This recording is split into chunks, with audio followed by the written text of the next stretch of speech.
I don't know. I don't believe that they would put a gun to someone's head and say, you better terminate this pregnancy or else. But, you know, they put you in this position where you're weighing the lives of all these people you're supposed to be saving against this one little tiny speck of nuisance that's growing inside of you, and make it seem so unimportant. So when you try to look at that bigger picture, the choice seems obvious.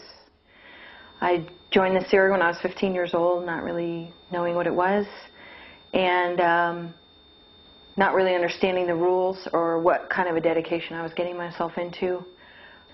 At one point in '94, I met and married my husband of the time. His name was Christoph.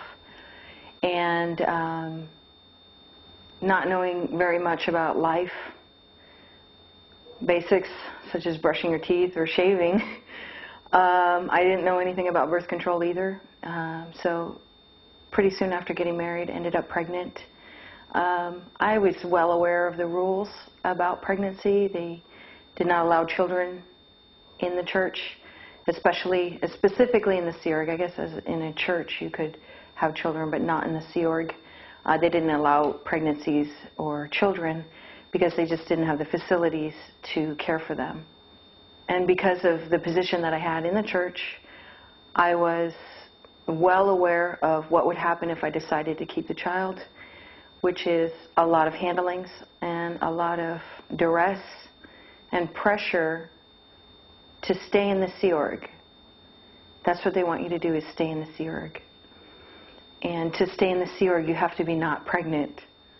And that doesn't mean delivering a child. That means terminating a child. Terminating a child's life. And knowing that and what I would have to go through to be able to keep it made it easier for me to make a decision without much consciousness about it, I would say. So the discussions that I had with my husband about it, luckily I was allowed to talk to my husband. Normally they're not allowed to talk to their spouses. We discussed it and decided going through with keeping a child was not going to work for either one of us or for the Sea Org, and it was better for us if we just terminated it. It was a mechanical decision. It was not a heartfelt decision. It wasn't a emotional decision. It was like, okay, well, we're going to have to. For the next few months after that, became quite angry as a person, frustrated, depressed, a lot of emotions. Did it have a heartbeat? What did I do? What did I do? What am I doing? And I thought I had killed someone. And I still think to this day, was it a boy? Was it a girl? It would have been 16 right now, 94. 16 this year. Yeah. I don't think I really decided to do it, you know. It was, I mean, I knew it was going to happen if I didn't. So it was just easier to just cooperate.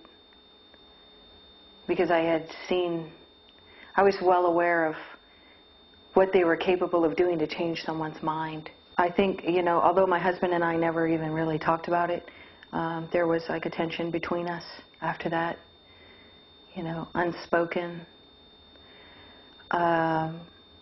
We stayed together, as in we stayed married, but we were separated many times because I kept getting sent away to go do things like my mom had been when I was a child.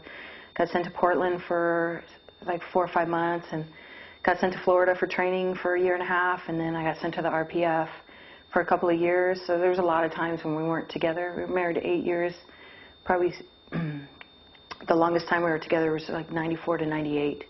That was the time that we were actually together. The rest of it we were pretty much separated from 98 until 2000, when I think we got divorced. 2001.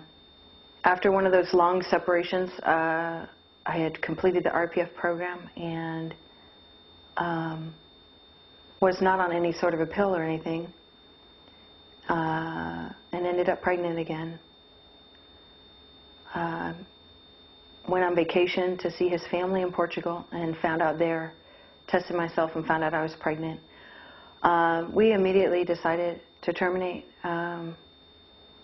We found a guy who was willing to do it and went to his back of his house, basically, and he did the procedure. Didn't complete it properly. I flew out the next day or the same day and came back to LA and tried to go to a clinic to get on the pill so that it wouldn't happen again, and they told me I was still pregnant, and the abortion was not completed properly, which is why that happened. After that, I had, I don't know how many miscarriages. I don't know how many miscarriages I've had. 2 confirmed by a doctor since then. And I was worried I would never be able to have children. I didn't know if I wanted children. I was scared to have children. I'm still scared to have children. But there's one right here. 6 months, it's a girl. I can't say, oh, well, Scientology ruined my body and I can't have children. I'm not going to say that or anything. It's not necessarily true, but, you know, all of this complicated stuff is a result of my dedication to this church. Or I don't want to call it church. It's church. If they want to be a religion, they need to start acting like one.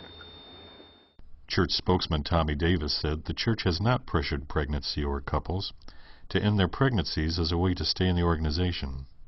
To the contrary, he said, couples who want children may leave the Sea Org with financial assistance from the church. To support that, Davis submitted to the Times sworn declarations from 11 former Sea Org members who said colleagues and supervisors treated them with compassion as they transitioned out to have children. Pereira's decisions to abort her 2 pregnancies were personal matters between her and her husband at the time, Davis said. Beyond that, he said, he couldn't comment further.